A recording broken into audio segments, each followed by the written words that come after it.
What's happening? You got the Retro Gaming Hippie, and yes, it's been a while since I've done any game reviews. I've recently, as you can see from the background of the game here, moved up to a different location up north, so a lot of my games and toys have kind of been packed up and not available for use. And I thought with summer coming up, where I don't game nearly as much, it was time to knock out at least one more game review of a series that I started, if you looked at my last two videos, Phantasy Star on the Sega Genesis. So I went ahead and took out my PS2, which I absolutely one of my favorite systems to play out of the kind of storage area, busted out this wonderful Sega Genesis collection disc that you've heard me talk a lot about before, and I fired up Phantasy Star 4, which is the last Final Fantasy or Phantasy Star game on the Sega Genesis. Now, I have reviewed Phantasy Star 2 and Phantasy Star 3, and I thought, although they were okay, pretty good games, Phantasy Star 2 was definitely better than Phantasy Star 3. They are nothing compared to Phantasy Star 4 in terms of greatness, in my opinion. It was released in 1989, so it really puts it kind of out there in terms of newer stuff that was coming on board and what we were starting to see with other game systems. But I thought this game was a fantastic role-playing game, and I'm certainly sure it definitely knocked the socks off of people at the time. So what are some great things about this game, in my opinion? The graphics in the dungeons were absolutely fantastic, and I'll show you that here in a little bit with some of them. The music that varied up depending on where you were going or where you were at was different, which was fantastic. I am not a storyline guy, and I know I take a lot of hits on that when reviewing RPGs. I'm sure people really love storyline. I generally don't pay attention to a lot of storyline. I tend to hit that X button and kind of move things along so I can do new things within the game. There are a few exceptions that I've mentioned in the past, such as Cool Deca, which I did follow the storyline I liked, but I didn't really follow the storyline along with this, so I can't say how good that was, but I'm sure it was good. Much in tune with the Phantasy Star series, it certainly was a little bit more adult in some of the things it done in the storyline with this one, as well as Phantasy Star 2 and 3. It has some abilities that I don't think were in the Phantasy Star 2 or 3, such as macros that I'll talk about and show you just a little bit here when I fire it up, along with combining some of your techniques or given abilities that your characters have, which I didn't explore a lot in this. I'm sure you can go online and see how you can mix up a lot of your characters' abilities to make something fantastic, but it was another just kind of an interesting thing to bring along during this RPG time. It also had something else that I thought was pretty interesting, was a few side quests. Not really important. It gave you some money when you did them, but side quests weren't something I really recall seeing in any other role-playing games of this time, such as Phantasy Star 2, Phantasy Star 3, or even Final Fantasy, which are about the only ones on home consoles I played this time. Of course, I've played a lot of the amazing Gold Box D&D games on the Commodore 64. I don't recall those really having any side quests either, but this one did have a few, which was kind of interesting. You'll recognize some of the characters from this game from games in the past, but most of all, I think you'll just kind of recognize the pick up and play feel of this game. So without further ado, I'm going to fire this up. I'm going to show you some graphics and some gameplay. I'm going to talk a little bit about what I love by showing you two on theirs. Some minor spoilers ahead. I am outside the final dungeon of the game, which I think is something worth showing. So I'm going to show you a little bit of the final dungeon, and I'll show you some of the final items you can kind of acquire along the way, and then we'll kind of go from there. But today's video is going to be sponsored by Black Butte Porter, and this time I broke out the fancy Missile Command Atari glass. And we will be using a smoke gray controller for the PS2. I think I've mentioned before, and I'll do it again. On the PS2, there is one of the few systems where I have multiple different color controllers because it is my favorite system. So let's fire up on an old style TV as it was meant to play. And here we go with Phantasy Star 4. So we are outside the last dungeon, which is actually that crater in the ground. You'll be familiar with the follow the leader area of the game here. I'm going to bring up the menu, and I'm going to show you the macros I was talking about, which I believe were also in Phantasy Star 3. It's kind of a hot button, so you can tell characters what you want them to do with just pressing a button instead of selecting it through the actual screen. Some kind of useful items that I don't recall in the other ones were vehicles.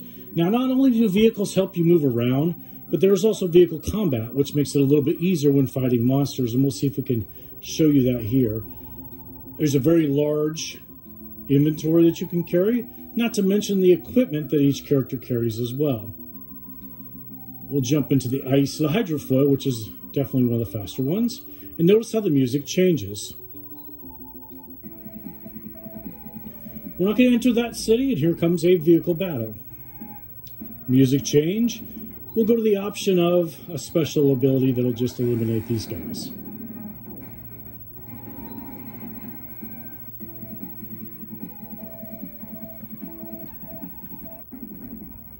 And of course, like most of them, you can run away pretty easy normally from most battles. We'll try here. And we retreat.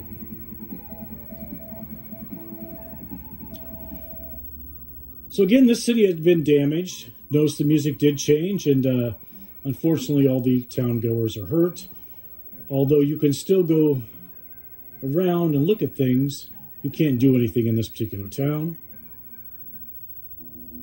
So let's jump into that final dungeon, because I really want you to see this. I think it's worth showing because the graphics on it were pretty amazing, especially for 1989. And I'll even try to put the sound up a little bit in case you can't hear it very well.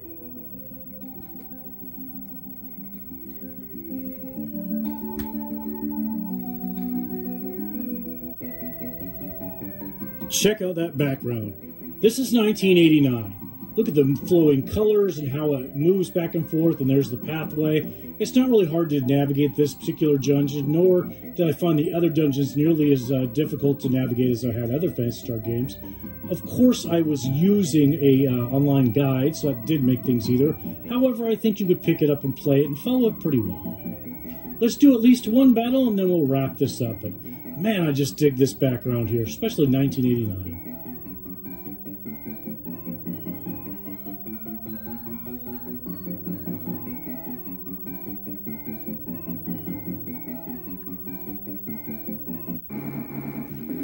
Music change, and now we're to battle. Battle command screens are pretty straightforward. You can go to your macro, which was those predetermined abilities.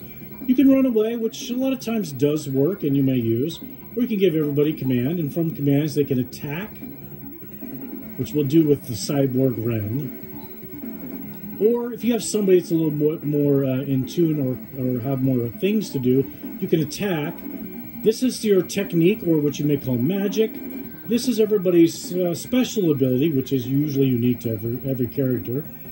You have an item, or you can go ahead and shield. And it's pretty smooth in how it works. In this case, we'll show off some of their abilities. Now, these don't cost any mana points that are known as technique or technica points. They're just, you have X amount of abilities until you go and do a rest at the end, and you can get more. So in this case, we'll do a little air slash. We'll do a little double slash. Do a little elimination. And we'll do a little negatus, whatever that is. Now again, these are the things that can be combined then to pull off kind of a special move with the right recipe. Going online will probably show you quite a few of them. I didn't find it necessary to beat the game as I followed the guideline, but it is kind of a neat thing to see in a role-playing game.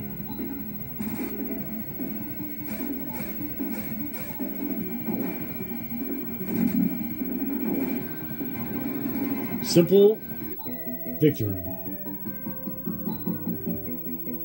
And last but not least that I really enjoy about this game and the ones in the past is if you're kind of getting stuck in a dungeon, characters have a technique that can actually transport you out of the dungeon, which of course you're going to have to start from the beginning of it again, but at least you can go outside and be safe.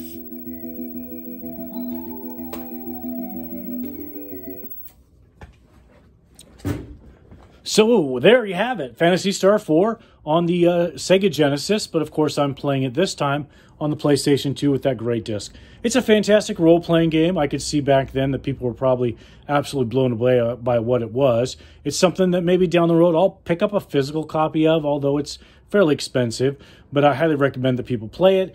Of course, that cheaper alternative route is to pick up this fantastic Sega Genesis collection. So Thanks for taking a view with this. I don't know when I'm going to do the next video. Like I said, summertime comes up, so I don't do a lot of reviews or doing a lot of video gaming, period, when the sun is shining, and there's better things to do for me outside. But maybe as I unload some of my collection from storage or being packed up, I'll show you some toys or something else. So thanks for joining me on the Retro Gaming Hippie. And remember, I don't buy nostalgia because I am nostalgia.